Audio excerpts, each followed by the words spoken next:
Welcome to the Heal, Thrive, Dream podcast, where trauma survivors become healthy thrivers. Each month, we'll feature a theme in the trauma recovery and empowerment field. To promote your recovery, healing, and learning how to build dreams, here's your host, Karen Robinson, transformational coach and therapist. Welcome to the Heal, Thrive, Dream podcast. I have a super treat for you all today. I'm going to be interviewing one of my dear friends. Her name is Tonya Tyus. Tonya Tyus is a dynamic event producer and entrepreneur who transforms virtual experiences from Zoom fatigue to Zoom intrigue. Having journeyed from personal survivorship to becoming a renowned spotlight architect, Tonya empowers entrepreneurs to create legendary events that truly engage. Thank you, Tonya, for being a guest on my show today. Thank you for having me, Karen. I appreciate it a lot. Tonya, you are someone who has spoken on one of my previous summits. Was it one or two, actually? I think it was two. I think it's been two. Yeah. I was like, wait a minute, one doesn't sound right. Yeah, two times. And I know that you've signed up to be a speaker for the January summit, and you're also interested in speaking more of my summits. Can you tell me a little bit why? What about the trauma healing summits, I don't know, inspires you, intrigues you, or makes you wanting to do this? The main reason as a trauma survivor is that the more you share your story, the more healing that comes from that. And so it helps me to share. But my fondest wish is that help someone else who's going through the same thing or some type of trauma to see that we can go from survivor to the architects of our own lives. Yeah, And there's a big difference. huge difference. So this summit that we're doing in January is called Finding Purpose After Trauma. What about that theme really resonates with you? I really feel that the topic has a lot of meaning for me because of what I've gone through. The intrigue is that, again, my greatest wish is to help someone move forward in their lives. It has helped me through doing these summits to go forward in my life. Yeah. Thank you for that. And Tonya, I know that you've had more than your fair share of traumatic events and incidents. Is there maybe one or two that you want to just mention today or talk a little bit about today? Yeah. In 2017, I was diagnosed with a non curable cancer called multiple myeloma. Mind you, in 2015, I had breast cancer, but it was mild, not a lot to it, a little bit of aspiration, and things were done. But this was a whole new ball game with taking on something that's only treatable and realizing that I'd be in treatment for the rest of my life. It came to play and wreak havoc not only on my body, which I had worked to cultivate, having some bariatric surgeries, trying to be the best physical me that I could be. It also had a lasting effect or shocking effect to me on my marriage, on my relationships, not being able to move forward with this. In 2021, I had a stem cell transplant, which was an arduous task. I had to learn to walk again after this. It really took a physical toll on me, but we kept moving forward.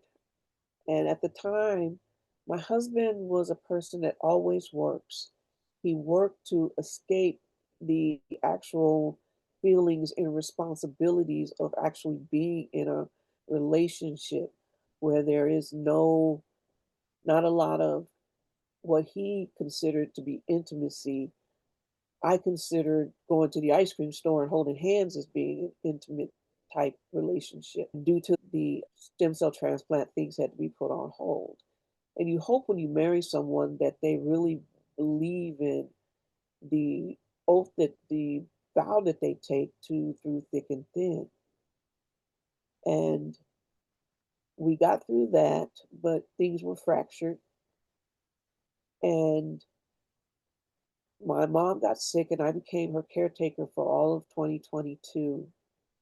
And so, because I neglected to take care of myself after the stem cell transplant, my myeloma came back in September of 2023.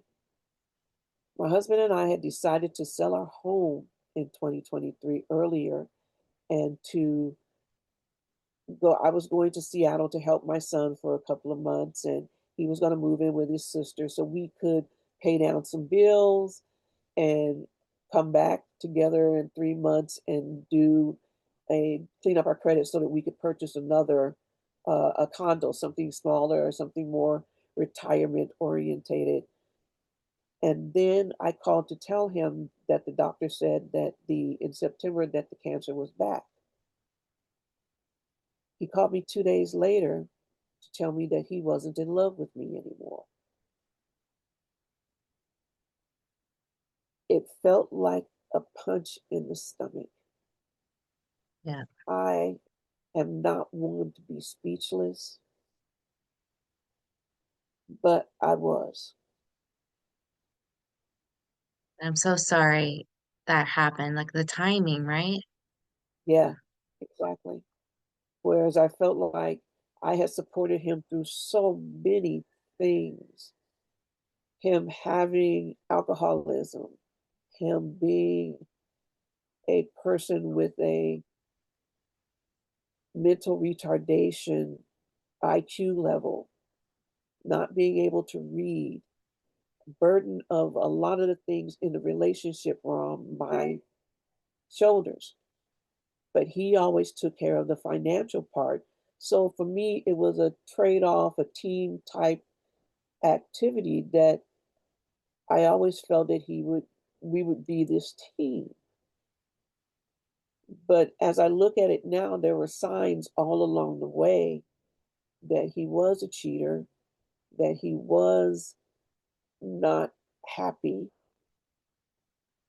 And the killing part is he waits till I get here in Seattle to get sick again. And I don't think it was that he wasn't in love with me anymore. I think it was that he just didn't want to go through it again. My pastor told me something that everybody was not meant to carry everybody. And since then, I have come to the terms with the fact that I was not meant to carry him any longer. It's taken almost 2, 3 years now to unburden myself of that and to stop ruminating on the, oh, who is she? Why is he lying to me? All these type of things that go through your mind. Right. Yeah. So in summary, what I've heard you say today is like some of your traumas are the medical trauma of all the different cancers you've had and just it was a long road of ups and downs and all around. And then also you had the betrayal trauma of your husband. And then because of that betrayal trauma, there was also maybe some financial trauma. Do I have that right? At my age, I had not saw myself at 64 years old living in a room in one of my children's homes and having no retirement. As an entrepreneur, those things are hard to procure. You have to really cultivate those type of things.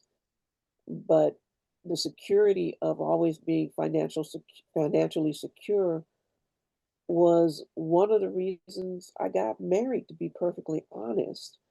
was that I was a single parent for 10 years, and the security of having a partner that had an excellent work ethic was something I counted on. And to my disillusionment, it was not to be counted on. I felt like a fool. Yeah. And that's one of the other things, I'm glad you mentioned it, that a lot of us as trauma survivors, when people betray us, we end up turning on ourselves too. Like, why was I so dumb? Why didn't I see this coming? What is wrong with me that this person doesn't love me anymore? A lot of that self-talk turns pretty critical. Would you agree? Absolutely. It makes you question if you're even lovable again. Will Yeah. I spend my next 20 years of life alone? Not that I don't feel like I'm enough for me, and I am at peace with being by myself. I always have been. But the care of someone else, the love of someone else special to you, it will be missed. It is missed. And I'm a little resentful about it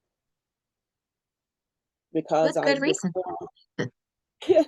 yeah, before all this happened, I found out he was cheating, and I actually dated him through a website for a year, and he never wanted to meet, and finally he said, "Let's meet." So I met with him. He was shocked to see that it was me he had been conversing with online. At that point, I told him, "You have two options. You can divorce me and move on with your life, but you can't have your cake and eat it too." And he says, "Who's going to take care of you? Who's going to be there for you?" And I said, "I'll be okay." Because at that time, I had my sister, I had my mom, I had family there to support me in Sacramento, where I'd lived for 41 years. But he waits until I have nothing, no house, no nothing to fall back on, to say that he doesn't love me anymore when he had been given an option to step out and do what makes him happy. And don't get me wrong, I truly wish him happiness, but it has come at the expense of my hurt and devastation. And I just don't think he's ever considered that. No, he's selfish, right? When people Yeah, hurt exactly. us, they put themselves me. And they say that people who have alcoholism or substance abuseism tend to think that way. They tend to make it about themselves. And to a certain degree, they have to recover, but he was just always a selfish person. It was always about him. I know now that there are lies that he's told his family, that of things that happened, that it was my fault, that I did all this stuff to him. And it's just not the case. You don't stay married for 30 years if I'm abusing him in any way, shape, or form. Yeah. So, Tanya, I know we could talk for days and days about all the trauma and the impact it's had on your life, but let's focus and shift gears a little bit about the healing journey. Out of everything that you've tried, I know you've been someone that has worked on self-development and healing yourself. What do you feel has been some of the most powerful ways that have been healing for you?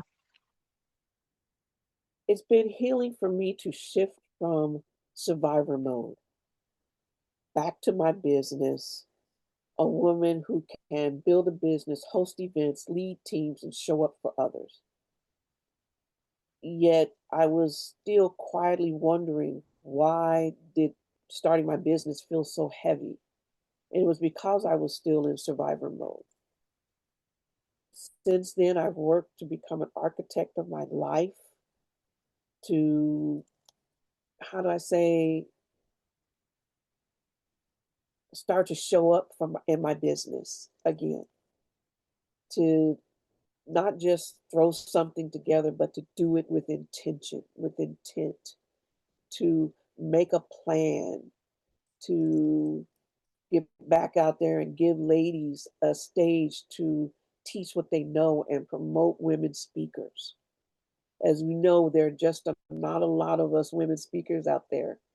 And that was my mission, was to put women on stage in front of audiences, virtual or live, to we have wisdom, we have stories, we have a way of delivering and filling a room that men just don't have.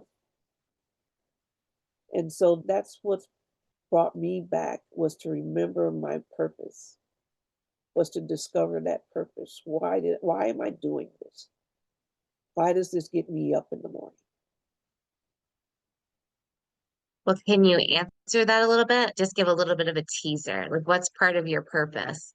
I think you did some about lifting up other women, but how has working towards your purpose lifted you up spiritually, mentally, physically, energetically? How has it done that? It's the thought of rebuilding. That's a big motivator for me. I love to build things and to take someone else's vision of their event, their big, hairy dream of being a public speaker and being a teacher of life, and helping them bring that to fruition. For me, it's to talk about the hurt, to talk about the trauma, to understand that this is only going to make my business better. It's only going to make me be able to work with people who have shared experiences. But to know that I can get up every morning and put on my makeup and do the things that I used to do to keep my routine, my professionalism, my ethics, helps me to do what I've been trained to do my whole life. And that's suit up and show up and be the best you can be.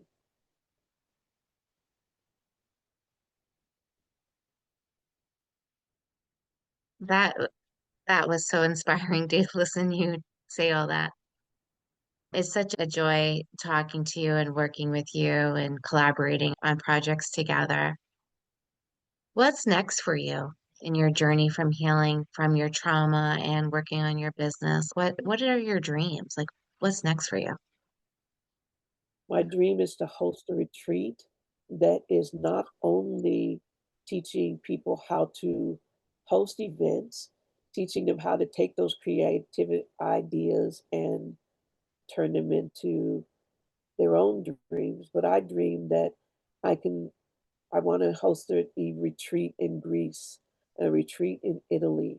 I want to be able to go there and speak in Dubai, where the a lot of my clients are right now. Being worldwide, the internet and Zoom have no boundaries. And so I love the fact that it has no boundaries. I love the fact that I can connect with other cultures. As a humanities major in school, I love the exploration of other cultures and other ways of doing things. So that's my dream, is to host retreats all over the world. And remind me, are you in the program that I'm in with Katerina, getting working on retreat certification? Yes, I am. Yeah. And I so we're going on a cruise together, right? yes, I'm excited. Yep, I can't Yeah. wait. And I'll put a link to Katerina's program in case anybody wants to do that in the future. We have the same business coach, Katerina Rando, who we love, who's Yes. amazing helping women on a mission to work on their business, and hosting retreats is one of them. My audience already knows that I've been hosting retreats. I'm thrilled to hear that you want to do the same. I want to share, I'm hosting my first retreat in Italy this year, 2026, and I'm going to Greece with my family. I'm not doing a retreat yet there, but I'm going with my family this year. So that is going to be really cool. It'll be my first time. But Oh, great. I want you to host a retreat in Dubai. Am I saying it right? Dubai. Yeah, Dubai. Dubai. Dubai. I was like, this isn't coming out right. In Dubai, when you do that, I want you to invite me because I've never been there yet. Yes. I have some team members that are there now, and I want to ride a camel. I want to do some of those Me things. too. I've never ridden a camel yet, but I've done elephants. Yeah, Oh, okay. Okay, and I want to do elephants as well. beautiful. Tonya, thank you so much for being a guest on my show today and inspiring trauma survivors everywhere. It's such a joy to work with you. And same here, Karen. Thank you for giving me the opportunity to share and to help. And you're a dream to work with. Absolutely. Thank you, love. See you soon. Thank you. Bye bye. Thank you for listening in today. Please join us next week, same day and time. Also, I would love for you to check out my website, healthrivedream.com.